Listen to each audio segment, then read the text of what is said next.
All right, what's going on, YouTube? It's Drew Lefty NDV10 back with an auction house mail day video. Man, this took place about a month ago. I saw it posted in one of the groups, and it was just an absolute ton of tobacco cards. This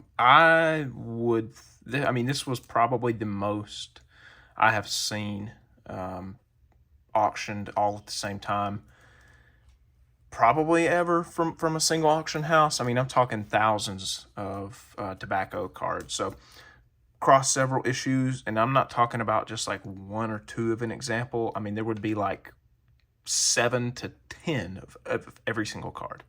To me, this looked like a very advanced collector. All of these cards, a lot of them were like recently graded with PSA.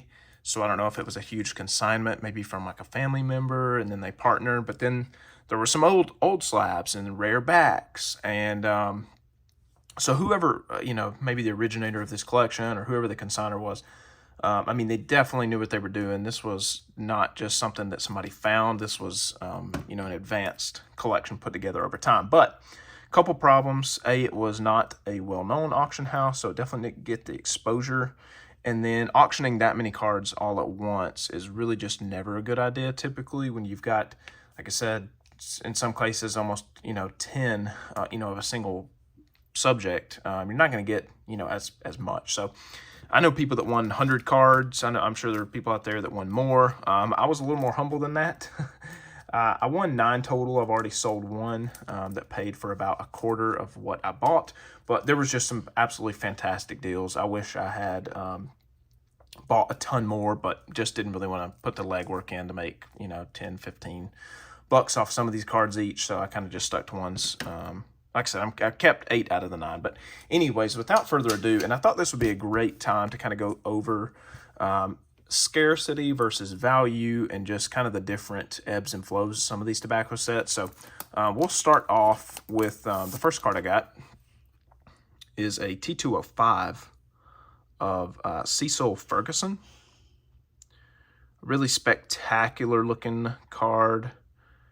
T205 is really starting to grow on me. This is a really nice 3. This set obviously prone to chipping on the edges.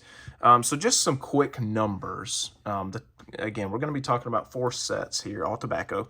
The T205, and I'll be using PSA pop reports.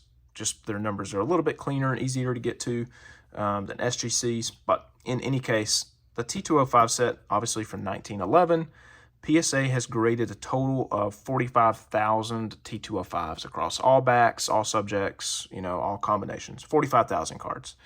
T207, PSA has graded a staggering 271,000.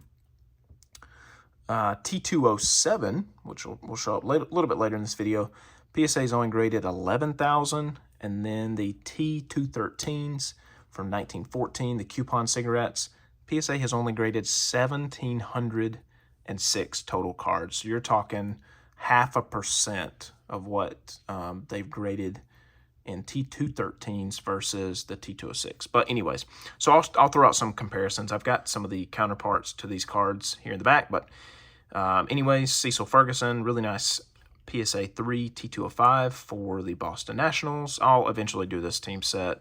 No big rush on any of that. So, for example, T205, PSA has graded 204, whereas in the T206, they have graded 509. So he's a common in both sets. Not a huge difference there, but there are some staggering differences I'll get to a little bit later on. Let's see. Next up, we'll go ahead and do this one just because I have it in order. This was a huge pickup. I love this card. I got it for an absolute steal. So again, T213 coupon cigarettes, printed in 1914 from the best we know. Again, PSA has only graded 1,706 total of the entire set.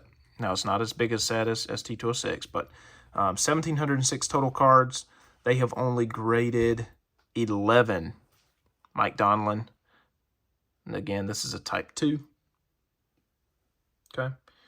They have only graded 11 of this version. There is a really tough version that just says New York, but I thought this card was super cool. I've always wanted it. I love Mike Donlin. you'll notice down here at the bottom it says Donlin, 300 batter, 7 years. So this was obviously towards the end or even after his career, I believe. This was like the last year he played with some random team. But just really cool, really fun back. I love how they just denoted a stat down there with his name. You'll notice on his T206 card there, obviously a big difference on the sheen there. It just says Donlin New York National on that card. But again, PSA has graded 11 Donlin T213s versus 551 T206 Donlin with bats. So it's 50 times harder to get this card than it is to get any back combo of the T206. So, and this auction had like 6 of these. So again, they had like 60% of the entire population, sold them all at once, and I ended up getting this card for like $56, something crazy. So love it, love that. I'll speed it up on this one. This is a really tough T205. You know what? I'm not going to speed it up. If you don't want to watch, you don't have to. This is a tougher T207. Again, 11,000 of these graded by PSA, not this card, total set. However, they've only graded 28 of the Stovall. So this was a tougher comment, I knew that, and I got this for like $13, which is just absurd, just absolutely absurd. So 28 of these versus 510 of the portrait, and man, I've got a blazer Stovall portrait back there. But yeah, very cool. The T207s, again, not as popular. There's only 11,000 total graded. But people just don't really dig the look of these. And, you know, I think my friend Max said it best. You look at one and it, you know, it looks fine. But when you've got, you know, 200 brown bordered cards, there's only about 4 total colors used. But, man, they did not hold back on the text of these. So that was really cool. Moving right along, this was a good one. Really wanted to get this. Of course, the Boston National League team, which, you know, obviously the Braves, they're pretty much the short prints in damn near every set, it seems like. But this is a Hub Purdue. Really cool one. Of course, I forgot to look up the pop reports on this guy, but he is a Southern Leaguer, so there's about, I don't know, 300 or so, I would say, T206. Let me see, I got it right here anyways. He's a Southern Leaguer, so he is a tough subject in T206. He's obviously on the Nashville team from 1910. Here in 1912, he had made it up to the big leagues with the Boston National team. So I just thought that was kind of cool. I love Purdue. He's in a Cracker Jack as well. Really cool. This one was a huge pickup. Again, another T207. Hank Gowdy. He does not have a T206, but played a huge part in the 14 championship team for the Braves. Love that emblem on the side there. Gowdy was also a war hero. I think he was the first player to sign up for World War I. Really cool.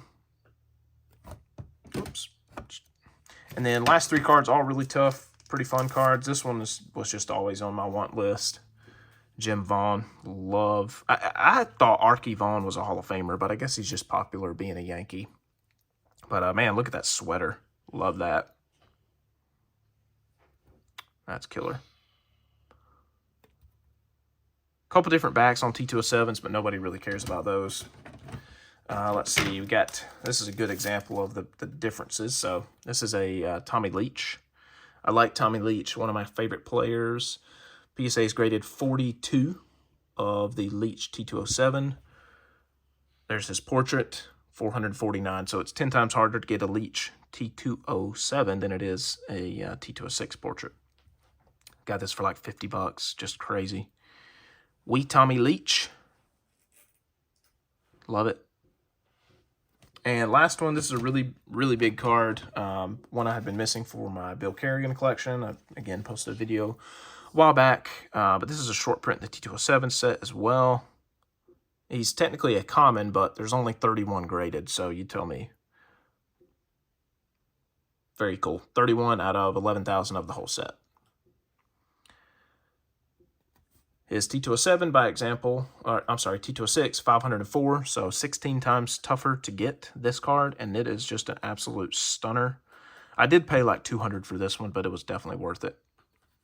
Again, I love the backs of these. They have a ton of text, and they did not hold back. It's just funny. Bill Kerrigan, first catcher and receiving mainstay of the Boston Americans, is another New England product brought on to help bolster up the team, which went to wreck under Jimmy Collins. So calling out Jimmy Collins there for being a bad manager. That's all I got, guys. I hope y'all enjoyed. Thanks for sticking around. A little bit longer video than I'd planned, but see you in the next one. Peace out.